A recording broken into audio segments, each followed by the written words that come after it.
Father God in heaven, we come before you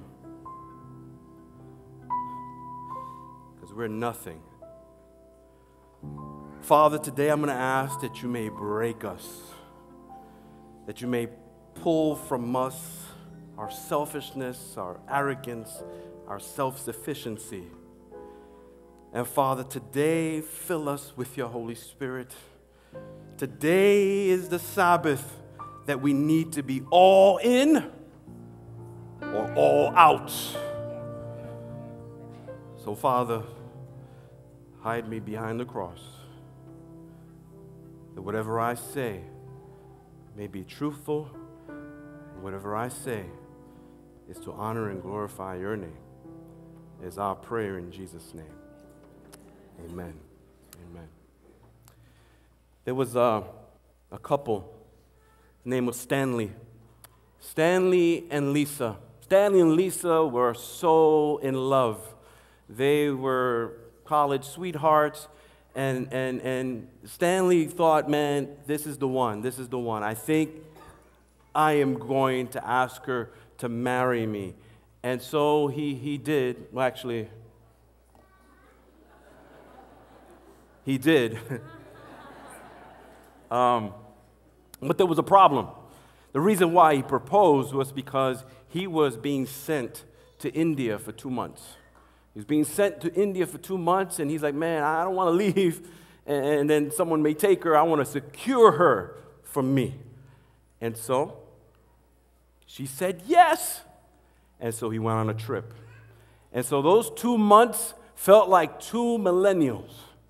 And when he finally got his ticket to come back home, there was plane problems. And they told him that, listen, the plane is going to be delayed here for at least a couple of days. A couple of days turned out to be a weekend. And then Continental Airlines said, don't worry about it. We'll take care of you. We'll take care of you. We're going to put you in a 5-star hotel. 5-star hotel. You're going to be able to eat. It's going to be on us. You are just going to enjoy and relax. And so he went. He spent the weekend. But when he got back, I mean, some of the rooms, it's nice. But when he came back home, and he was together again with his fiancée, what he said, that those 3 days in that 5-star hotel felt like a prison because she wasn't with him. Oh, he's so cute. The men are like, whatever. But here's where I want to start today. This place, your career, your house, your bank account, whatever you have that's making you feel comfortable should feel like a prison because Jesus is not here yet. Many of us have gotten comfortable in this place. Ellen White says that, yes, we should live our day like today is our last day, but we should plan like if we're going to be in this earth for 100 years. But many of us don't live like it's our last day. We live like we're going to be here for 100 years. And so, we've been studying the book of Acts. We've been studying the book of Acts, and for those of us who are visiting us, I see Katrina. Katrina's in the house. Welcome, welcome. I know she's, why are you embarrassing me? Welcome, welcome. I see some people with bright yellow shirts. That's at Kiwanis Club. There you go, there you go. There you go. Welcome, welcome to our church. We've been doing a series. Welcome, welcome. We've been doing a series on the book of Acts. And for those of us who may be here for the first time, Jesus gave a promise on the last week on earth. When he was here, he spent that Thursday with his disciples. And he told his disciples, look, I will ask the Father, and he shall give you another comforter, that he may abide with you forever. Right? He says, I'm going to leave, but I'm not going to leave you guys by yourselves. And so he says, I'm sending you the Holy Spirit. And he says, you will receive power when the Holy Spirit has come upon you, and you will be my what? In Jerusalem, Judea, Samaria, and to the ends of the earth. And we talked about what a witness was. A witness is someone who can testify of something they saw or something they experienced. A witness can testify something they saw or something they experienced. And so the word witness comes from the Greek word martyres, which we get the word martyr. And so when Jesus says that you're going to be my witnesses, are you ready for this? Pretty much he said, you're going to be my martyr. That's the part that we don't like. We want the easy life Christianity. I was talking to, and I don't mean to embarrass her, but I'm going to embarrass her further. She was talking to me about how some people are religious. And I told her that I never want anyone to say that Pastor Laffit is a religious man. Amen? Because it was the religious men that put Jesus on the cross. I would rather be known as a Christian. Little Christ. And so Jesus says you will be my martyrs. You will be my martyrs because he says it's not a command. It's a natural result of the Holy Spirit within a person. And so if the Holy Spirit is abiding in you, follow me now. If the Holy Spirit is abiding in you, you're going to witness. If the Holy Spirit is within you, you're going to testify. I'm talking something here. I'm saying something, church. If the Holy Spirit is within you, everyone is going to know that you are a Christian. Not because of what you say, but how you live. Some of us, the way we live, the way we act in our neighborhoods and in the work, people will be surprised if they knew that you came to church. Because of the things that you watch. I know some of us are grieving. Greg's Anatomy? I'll just leave that there, leave it there. Some people are still hurting. Some people are still hurting. Jesus said, you will be my witness. You're going to be my witness where? In Jerusalem. You're going to be my witness where? In Judea. You're going to be my witness where? In Samaria. You're going to be my witness where? To all parts of the world. He said, you have to be a witness first at home. You have to be a witness first in your neighborhood. And then he says, you're going to be a witness where people don't even want to hear about God. And then he said, I want you to be a witness of mine through all the ends of the earth. I was in Australia last week. It's easy.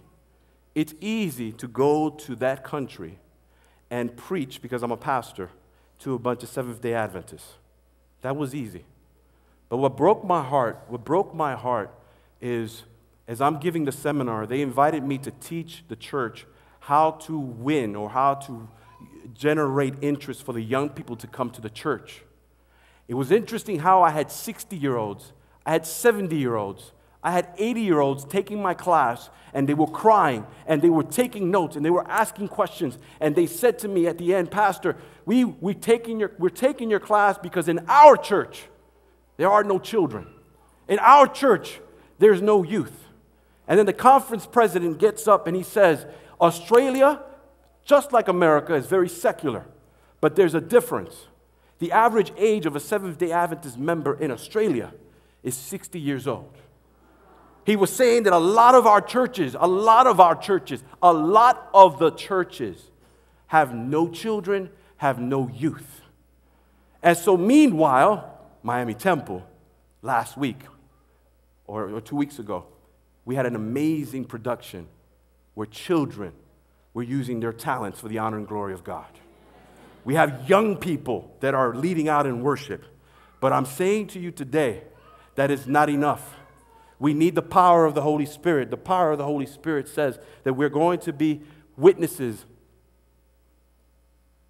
Here's what Acts of the Apostle, page 37 says. Acts of the Apostle, page 37 says, man, this thing is acting up now.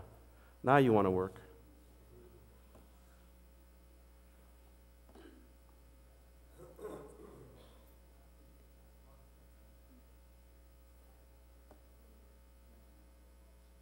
The disciples prayed with an intense earnestness for fitness to meet men in their daily intercourse to speak words that would lead sinners to Christ. I want you to catch this. The reason why they were asking for the Holy Spirit was not to be a good Christian.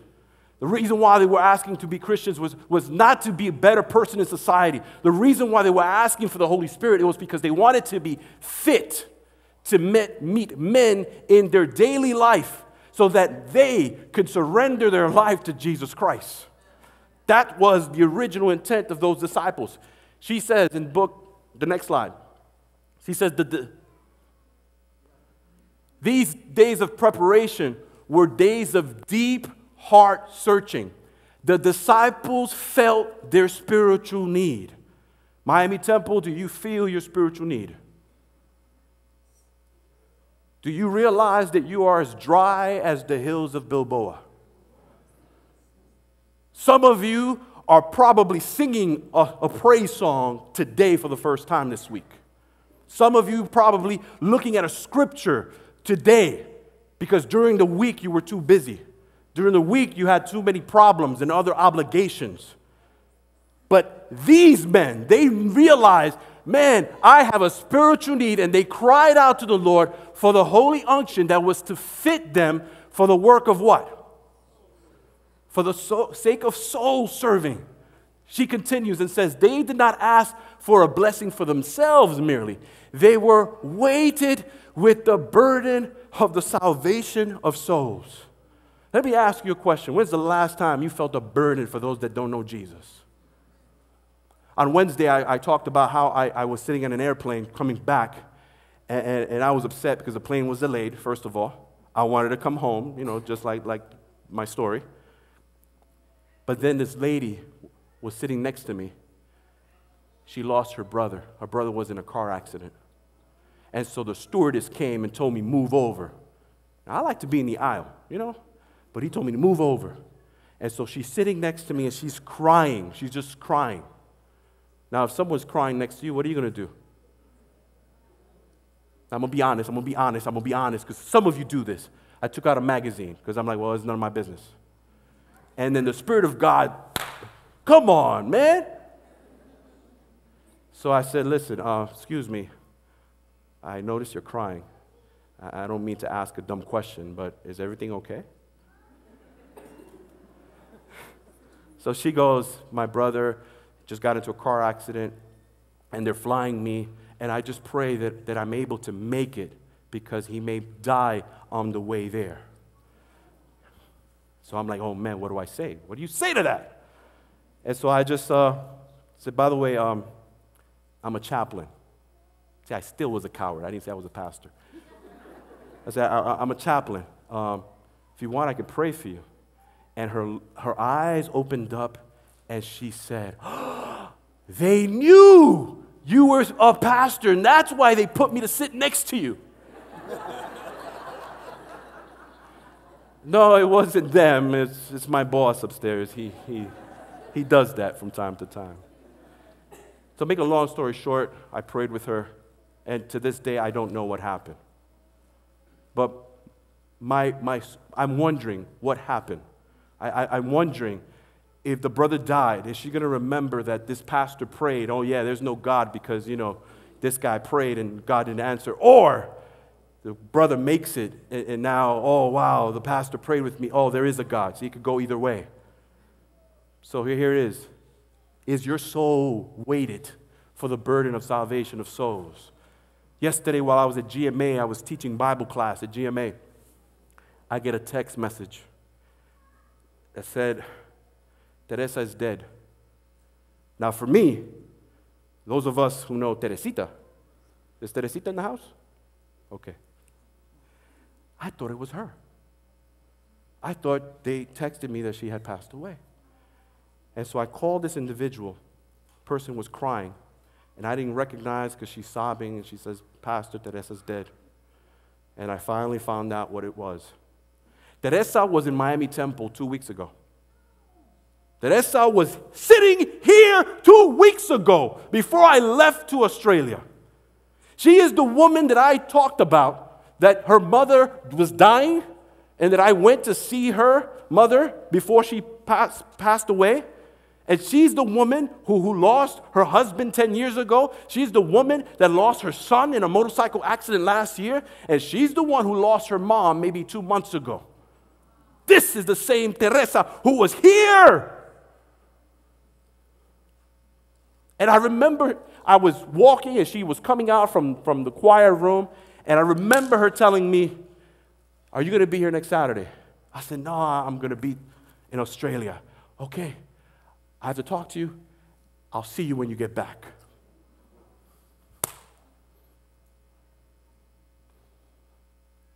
We got to stop playing games. Is your soul weighted with the burden that someone you love or a neighbor does not know Jesus yet? That's why we need the Holy Spirit. That's why we need the Holy Spirit. Next slide.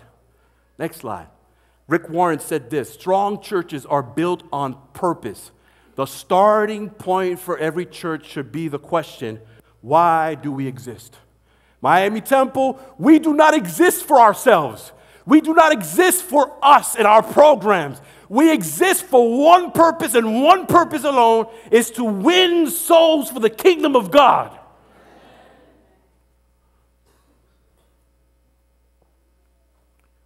Pastor Marsh reminded something last week. That brother can preach.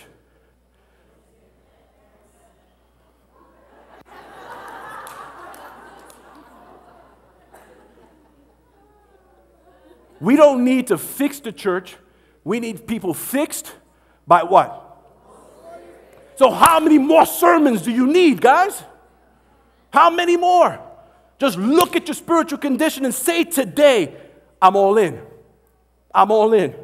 I'm all in. Look what she says. The power of the Holy Spirit will give you boldness, will give you confidence, will give you courage to what? Not to keep the Sabbath, not to give tithes, not to be a vegetarian, not to live the 28 fundamentals. Yes, that's part of it. But the reason why God wants to give us His Holy Spirit is so that we can be bold to proclaim, hey, this is my Jesus. But some of us are like, well, Pastor, I don't testify because that's not my gift. First of all, let me help you. That's not a spiritual gift. To testify means this: you saw Jesus, you experienced Jesus. If you haven't seen Jesus in your life, and if you haven't experienced Jesus in your life, then okay, tell me that you can't witness. Tell me that you're just coming here to take up space. Be honest with yourselves. But I'm pretty sure that everyone in this room, you've seen Jesus. I know everyone in this room, you have experienced Jesus. That's what witnessing is. And so we learned that Pastor Marsh preached last week. And then Acts chapter 2. Pastor Marsh talked about Acts chapter 1, Acts chapter 2. Then they received this word, were baptized, and they were added into the soul, into the church, 3,000, right? 3,000. And then they devoted themselves to the apostles' teaching and to the fellowship, to the breaking of bread, and to prayer, right? So the church grew to 3,000 members. They couldn't be in one building. So they started going into houses. And that's why I brought my friend Javier. Javier only has a high school diploma. That's it. And he's being used by God. He's reached over 700 people in his house. Because basically he told God, I am all in. But he told us, he says, sometimes we don't receive the Comforter because what? We're too comfortable. And just in case someone here may doubt that Javier was just talking out of his mouth, at the end of his sermon, someone gave him an envelope. Someone from this church gave him an envelope. He puts it in his pocket. He goes to my house where he was staying, goes to pack up his clothes, envelope falls out. It's $5,000. $5,000 in cash. That's what I said. I said, brother, stay away from my pockets, okay? Second of all, make sure you tithe and send an offering to the church. No. But here's what you don't understand. You don't understand. Javier and I, we've been prayer partners for over 13 years. And before I got on my plane to Australia, he says, Laffit, I want to do some things in the ministry, but I don't have money. I need to buy Bibles. I need to do this. I need to do that. And so my prayer request is that the Lord may send me some resources. And the brother comes here, and he preaches. And someone of you, I want to be your friend. No. Someone here, you heard the Spirit of God, because who brings $5,000 to church? Really? The Spirit is in this place. Amen? Spirit is doing things. And so that was Acts chapter 2. Acts chapter 3, right? Now the church, the Holy Spirit came down, and now they're preaching, and the church is growing. They're meeting from house to house. And in chapter 3, now Peter and John, they go to church. They go to church, and they see a man who's sick, and he's lame, and he's asking for money. And Peter says, silver and gold have I none, but such as I have, give in the name of Jesus Christ of Nazareth. Rise up and walk. The miracle happened in the church. Amen? But the next thing that happened also happened in the church, where the religious leaders started persecuting Peter and John. Like, how can you do this miracle on the Sabbath? How can you do this in the name of Jesus Christ? Oh, let me help you. Peter and John in chapter 4, they left that prison and they preached the gospel. And now after they preached, how many people were baptized? 5,000. You see the thread? Today, my title is called All In. Are you all in? All in. In our last century, churches would send what is called one-way missionaries. These are missionaries that you signed up on a one-way trip because most likely you're not coming back. They dedicated their lives to the gospel. And so they were called one-way missionaries. And they did not pack a suitcase. They packed a coffin. And so they put all their belongings into the coffin, and let's go.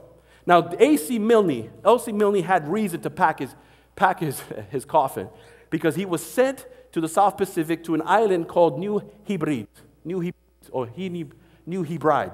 whatever. Hebrides, thank you. This was a tribe, this was an island full of headhunters. Now, I don't know what he's thinking. Yeah, let me go to a tribe of headhunters and let me preach the gospel to them. Man, I thought I had it bad coming to Miami. Whoa, this is easy. The brother preached, and he lived 37 years with this tribe. All of them, praise Jesus, accepted Jesus Christ. When he died, they put this on his tombstone. When he came, there was no light, but when he left, there was no darkness. Come on now. I want someone to say that about me one day. One-way missionary. And so here's the thing. Peter and John are preaching. And I want to remind us that they were preaching and God was blessing, but they were thrown into jail. Is anyone here going through something? Is anyone here going through a circumstance and you've been praying, God, change my circumstance. I can't take this anymore. I want you to make it easy for you. Let me tell you something. God is not interested in changing your circumstance. He's interested in changing you for the glory of God. And so Peter and John are in prison, but then I need to remind you, he who lives godly in Christ will what? If you're not suffering persecution, if no one is hating on you, if you didn't lose the job because you're a Sabbath keeper, if you're not having anyone at your job make fun of you, then you need to check yourself. Because the Bible says, he who lives godly will what? And Jesus himself said, Jesus said, if they persecuted me, they will what? They will also persecute me. And so here's now, Peter and John are in jail. And if you have your Bibles, we're going to Acts chapter 4. Acts chapter 4, verse 23 and 24. Acts chapter 4, verse 23 and 24. And being let go. So Peter and John are let go.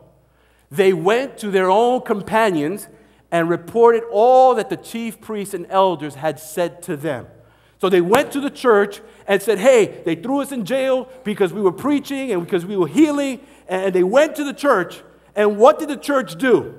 The Bible says, so when they heard that, they raised their voice to God with one accord and said, Lord, you are God who made the heaven, the earth, and the sea, and all that's in them. I want you to follow me. They had a problem. They had a difficult circumstance. They came to church. Hello, somebody. Some of you have difficult circumstances, and like Pastor Marsh said a couple of weeks ago, you come to church and you put on a mask.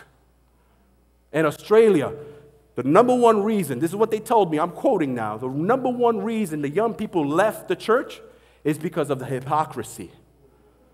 They left because of the judgmental attitude. Because they said, if I open up and reveal myself, they're going to erase me from the church. It's the same thing with so many of you. You don't want to open yourself up because, man, somebody's going to say something. My name is going to come up in the board. But when Peter and John had a situation, they came to the church, and instead of the church having a board meeting, they had a prayer meeting. Praise God. And it was, notice what they're praying. They didn't say, okay, Lord, I want you to stop this persecution so that Peter and John can preach. Or they didn't say, Lord, I want you to send hellfire to these men that are persecuting us. Like yesterday, I was at GMA, and this kid came up to me after the appeal. He says, Pastor, I want to serve God. I want to serve God. I said, praise God. You want to be a pastor? No, I don't want to be a pastor. Okay. What do you want to do? I want to be a Marine. You want to be a Marine? Amen. Yeah, okay. No. I want to be a Marine so I could kill some ISIS in the name of Jesus. I said, hey, hold on, time out. God doesn't need your help with that. He was honest, he wants to do something for the church. But this church, when they heard, they prayed. And what was their prayer? They prayed, Lord, you are God. You are our creator. They had a worship service. Amen, church? Many times when we pray, we jump into the problem instead of remembering, hey, there is a bigger God. I may have a big problem, but there is a bigger God that I'm praying to. And so the Bible says, the next verse, they kept praying. They kept praying. The kings of the earth set themselves in array, and the rulers were gathered together against the Lord and against the anointed. In other words, their prayer was something like this: Lord, this persecution is nothing new. From the beginning of time, when Egypt was after us, when Babylon was after us, when Medo-Persia was after us, when Greece and Rome were after us, this is nothing new for you, Lord. They've always been after us. Even now, for a truth, in this city, against your holy servant Jesus, whom thou didst anointest, both Herod and Pontius Pilate with the Gentiles and the people of Israel will gather together. Like, look, he even did this to Jesus. Now, look, notice how they're changing their prayer now. And now, Lord, look upon their threatenings. Now, this is where you're thinking, okay, now they're going to let it. Look upon their threatening, Lord, and let them have it. But that's not what how the prayer ends. He says, look upon their threatening, and grant to your servants to continue to speak your word with all boldness. I don't get that. Do you get that? When people are persecuting you, when people are putting you down, the last thing you want is for you to go back in their face so that they can do it all over again. But these men had the Holy Spirit. These men had the Holy Spirit.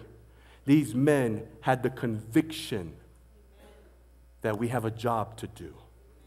And they said, look, grant to us your servants. They didn't say, I like this part, they didn't say grant Peter and John. Notice? Let them continue to speak the word with boldness. They said, grant what? Us, your servants, to continue to speak your word with holy boldness. And the Bible says that when they had prayed, the place in which they were gathered together, what happened? What happened? What happened? It was shaken. Oh, I want this church to shake. I want this church to shake, rattle, and roll. Bible says in the next verse, listen to this. They were all filled with the Holy Spirit and continued to speak the word of God with boldness. It wasn't just Peter and John now. They all received the Holy Spirit, And now they said, okay, we're going to go forward and we're going to preach this message with boldness. The Bible says, and this is why I'm coming back to this. My first message to you was about prayer. The foundation and strength of a great church is it's great what? Great prayer. Great prayer. Great prayer. The Bible says in verse 33, and with great power the apostles gave witness to the resurrection of the Lord Jesus, and the great grace was upon them all. They received the Holy Spirit, and what did they do? They started to witness. And what was the witness? It wasn't a Bible study on the 28 fundamentals. A lot of us get stuck on that. I can't give a Bible study because I don't know enough. Stop that. That's not witnessing. Witnessing is talking to somebody about what God has done for you, the resurrection of God in your life. The Bible says, I want you to see this. In Acts chapter 1, 120 people got together and they prayed. And how many people were added? 3,000. And then after Peter started preaching, 5,000 men heard and believed. After this church prayed, the Bible says in chapter 5, verse 14, that more believers were added. In other words, they stopped counting. The church clerk said, 3,000, 5,000, there's a lot of people here. I can't keep up. God just kept sending people to his family. Oh, man, I was weak. I'm coming to a close, and get ready, because we're talking about all in. Selected Messages says, a revival of true godliness among us is the greatest and most urgent of all our needs. To seek this should be what? To seek this should be our first work. When I got here, I discovered, going through the minutes of the board, that you guys were in dispute whether we're going to redo the foyer or buy a new organ or buy a new sound system. The first work of the church is what? A revival of true godliness. That's first. Before we buy anything, before we do anything, there has to be a revival of true godliness in us. She says, there must be earnest effort to obtain the blessing of the Lord. Not because God is not willing to bestow his blessing upon us, but because we are unprepared to receive it. Our Heavenly Father is more willing to give his Holy Spirit to them that ask him than our earthly parents to give good gifts to their children. But it is our work by what? Confession, humiliation, repentance, and what? Earnest prayer is not just praying on Sabbath. That's not earnest. Earnest is every day. She says, God has promised to grant us his blessing. A revival need to be expected only in answer to what? To prayer. Yeah, now everyone's quiet now. Everyone's quiet. Here it goes. It is fulfillment is not realized as it might be. Its fulfillment is not as realized as it might be. It is the absence of the Spirit that makes the gospel ministry so powerless. Learning, talents, eloquence, every natural acquired endowment may be possessed, but without the presence of the Spirit of God, no heart will be touched, no sinner be won to Christ.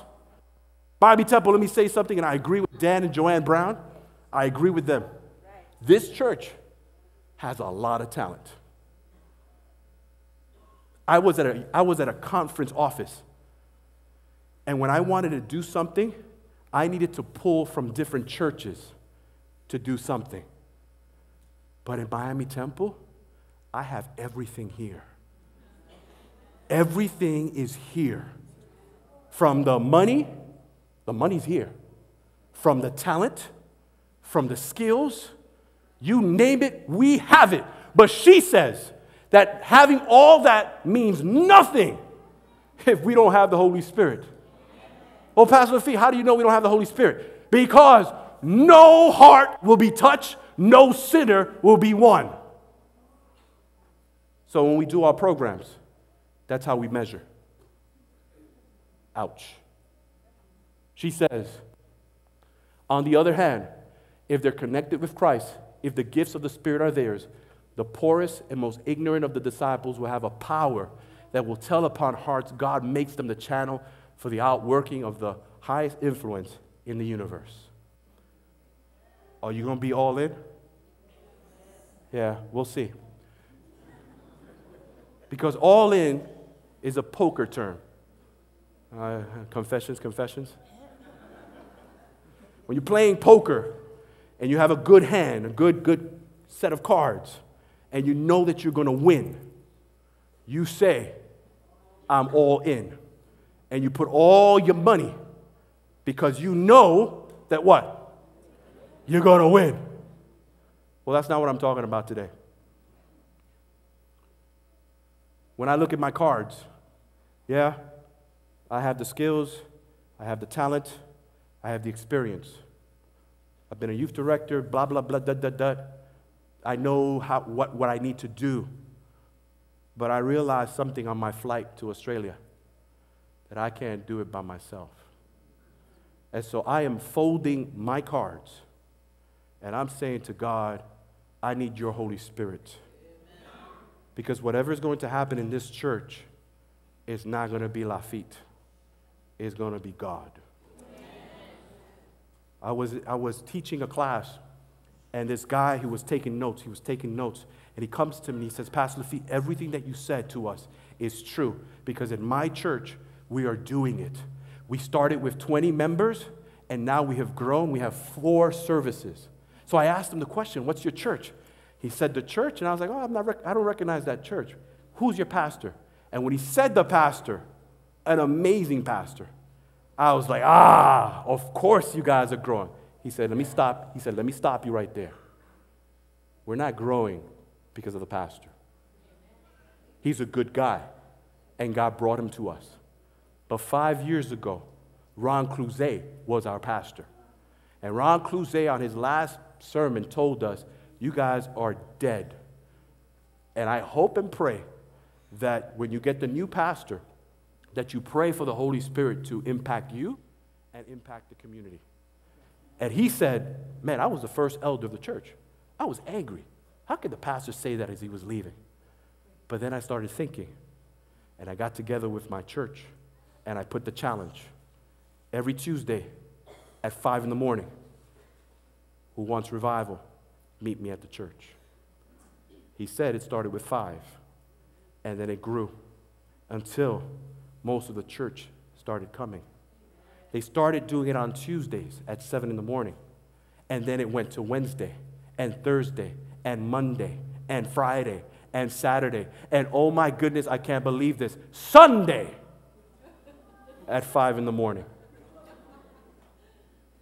He says, the Spirit of God came into our church, and our members are members of the community.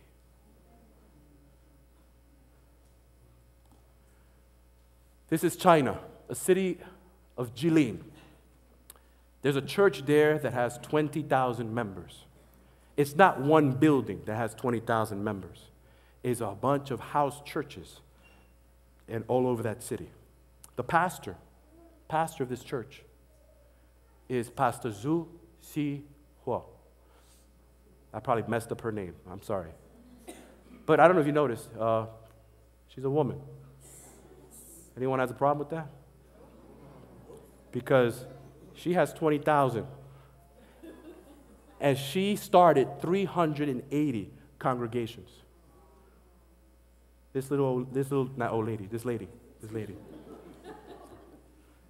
And how did she do it? Just like Javier. She got together and she prayed, and God did the rest. Let me show you one more, and then I'm done. This is Murmansk. This is by the Arctic Circle by Russia. The Adventist church there had only 8 members. This is an oil town. This is it. And so the church got together, bendito los viejitos, the elderly, and they said, what are we going to do? Because sooner or later, we're going to have to close shop because we're going to die. So someone came up with this idea. Well, why don't we pray? Great idea. No. We're going to go to the ocean, which is frozen. And we're going to, where people are fishing, they have these fishing holes. We're going to meet at 7 in the morning, 6 in the morning, and we're going to jump into that water. Yeah. And as I heard the story, the question was asked, why would you do that? Why didn't you just meet at the church? This is what they said. This is what they said. We wanted something that we can do that is sacrificial, to remind us that we're going to be ready to baptize in the winter, or we're going to baptize in the summer when it's warm. And so they would jump into the water, right? And they would pray for a little bit. And then they would come out of the water, and their prayer would be, ironically, send us the fire of the Holy Spirit. And the reason why they said that, again, is because they wanted to always be reminded of their spiritual condition. Without the Holy Spirit, we're just cold. So Miami Temple, are you all in? Because they did this for a year. They did this for 1 year. And at the end of the year, 80 members came to the church and was baptized. And a few years later, this little old church that was dead, they planted 6 other churches in the area. Are you all in?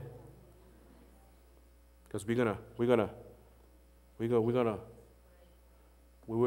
jump in.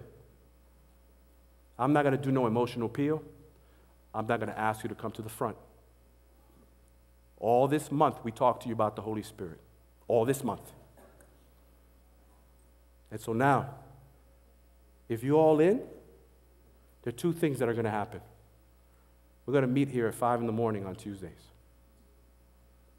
For those of you who live up north, and I know Wilney was away, we didn't get a chance to talk, but I talked to Pastor Marsh. Those of you who live up north, Pastor Marsh will meet with you guys, wherever you guys decide. If you decide to, in some home, whatever, but we're going to do this. Pastor Marsh and I are committed to this. Oh, it's quiet in here now. Because here's the thing. I didn't come here for business as usual. Teresa died. She's not here. And she wanted to talk to me. And I only pray that she talked to someone and that she made her life right with God before she passed on. Are we going to keep playing church? Because I'll tell you this right now, and this is not a threat. This is a promise. The day I die spiritually in this church is the day I say I'm out of here. The day that you see that I am not begging you to come to prayer meeting, I'm not bothering you to pray, that's when you say, Pastor, the feet is comfortable. As a matter of fact, this Wednesday, I'm not going to be here at this prayer meeting. I was invited to go to the Calvary Baptist prayer meeting at 88th Street. I'm going to be there this Wednesday because I want to see for myself where they have 1,200 people there for prayer meeting. And I asked the pastor, I said, wait, 1,200, but don't you guys work? Don't you guys have lives? They live around the neighborhood. Like, no, they're all commuters, and they come straight from work. So Miami Temple, I want to know, what's your excuse? I'm just saying. I'm not here to be your friend. I'm here to be your pastor. Because one day, God, I have to stand before God, and He's going to say, what did you do with the church that I gave you? And so right now, as your pastor, I have to be honest. There is no Holy Spirit in this place. This is a valley of dry bones. But God is good because He's graceful and He's the God of second chances. And so we have an opportunity here. And if you're not a member of this church, I invite you, join us. Because I promise you one thing, Acts is going to be repeated in this church. You're either going to be part of us or you're going to hear about what's happening in Miami Temple. Not because of Laffit or Pastor Marsh. It's because the Holy Spirit is going to move in this place. So here's my challenge. Tuesday morning, if you live up north, keep your eyes on Facebook, keep your eyes on email. We'll send you an email as to where we're going to meet. But this Tuesday at 5 in the morning, if you are all in with me, then bring your chips and let's lay them at the altar, because we're going to pray.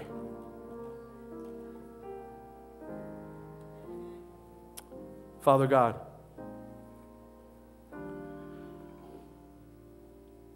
forgive us, Lord, for being comfortable. Forgive us, Lord, for taking your grace for granted. Father, I thank you for everyone that's here. It's not a coincidence that they arrived at this church today. Father, you want to give us your Holy Spirit.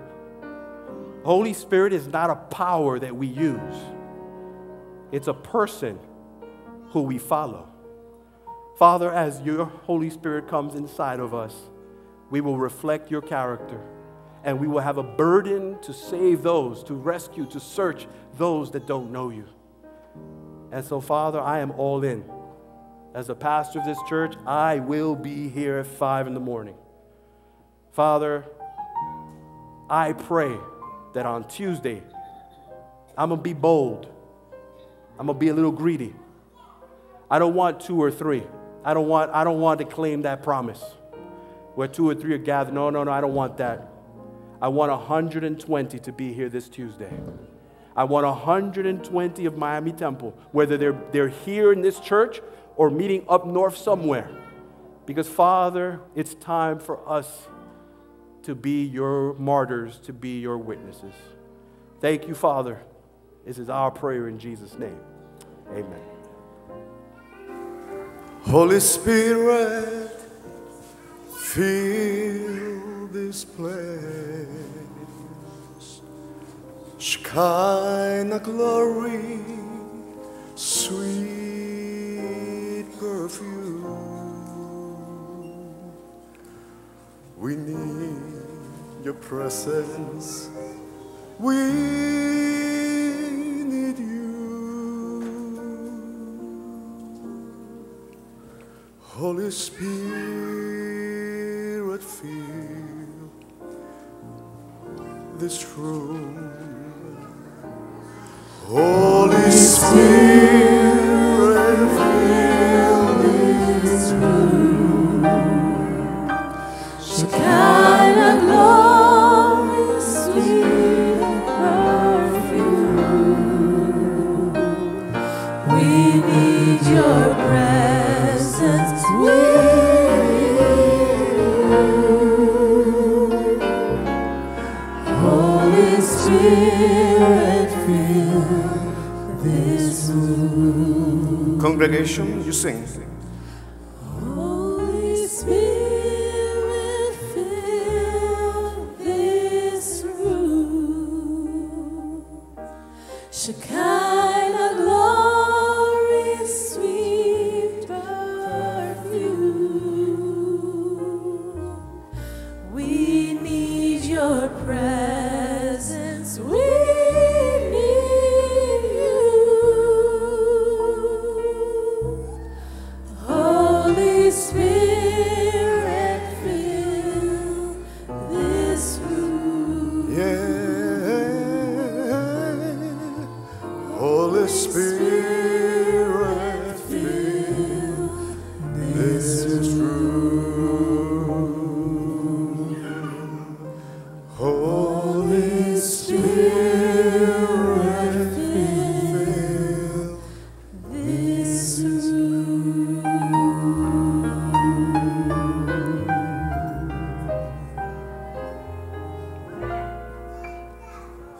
Let us stand.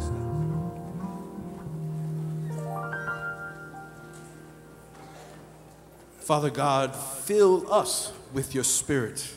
And as we leave, that we may impact someone. In the name of Jesus, we pray. Amen.